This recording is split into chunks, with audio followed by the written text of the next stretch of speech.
ಹುಬ್ಬಳ್ಳಿ ಧಾರವಾಡದಲ್ಲಿ ಸವಾರರ ಕಿಕ್ ಇಳಿಸಿದ ದಂಡಾಸ್ತ್ರ 2025ರಲ್ಲಿ drunk and drive ಮಾಡಿದ 2425 ಸವಾರರಿಗೆ ದಂಡ ವಿಧಿಸಿದ್ದಾರೆ. ಮದ್ಯಪಾನ ಮಾಡಿ ವಾಹನ ಚಲಾಯಿಸಿದ್ರೆ 10,000 ರೂಪಾಯಿ ದಂಡದ ಮೊತ್ತ ಹೆಚ್ಚಿಸಿದ್ರೂ ಇಳಿಯದ ಪ್ರಕರಣಗಳ ಸಂಖ್ಯೆ.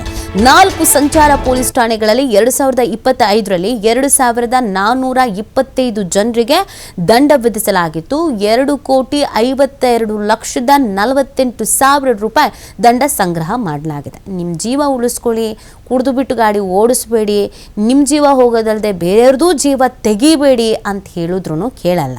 ಕುಡಿಯೋದು, ಗಾಡಿ ಓಡಿಸೋದು. ಸೊ ಅದಕ್ಕೆ ಸಂಬಂಧಪಟ್ಟಂತೆ ಈ ಫೈನ್ ರೇಟ್ ಜಾಸ್ತಿ ಮಾಡಿಬಿಟ್ಟಿದ್ರು. 10,000 ಅಯ್ಯೋಯ್ಯೋ ಮನೇಲೇ ಇರೋದು ವಾಸಿ ಅನ್ನೋದು ಲೆಕ್ಕಾಚಾರಕ್ಕಾದರೂ ಆಗಲಿ ಅಂತ. ಕೆಲವರು ಇಲ್ಲ, ಏನಾಗ್ಬಿಡುತ್ತೆ ಅಂತ ಯೋಚನೆ ಮಾಡಿಕೊಂಡು ಕುಡ್ಕೊಂಡು ಗಾಡಿ ಓಡಿಸಿದುಂಟು. ಸೊ ಆ ಪ್ರಕರಣಗಳಲ್ಲಿ ಯಾರ್ಯಾರು ಇದ್ರೋ ಅವ್ರಿಗೆಲ್ಲ ಇದೀಗ ಫೈನ್ ಹಾಕಲಾಗಿದೆ. ಸೊ ಈ ಮುಖಾಂತರವಾಗಿ 2425 ಜನರಿಗೆ ದಂಡ ವಿಧಿಸಿರೋದು. 2,52,48,000 ರೂಪಾಯಿ ದಂಡ ಸಂಗ್ರಹ ಆಗಿದೆ ಈ ಮುಖಾಂತರ.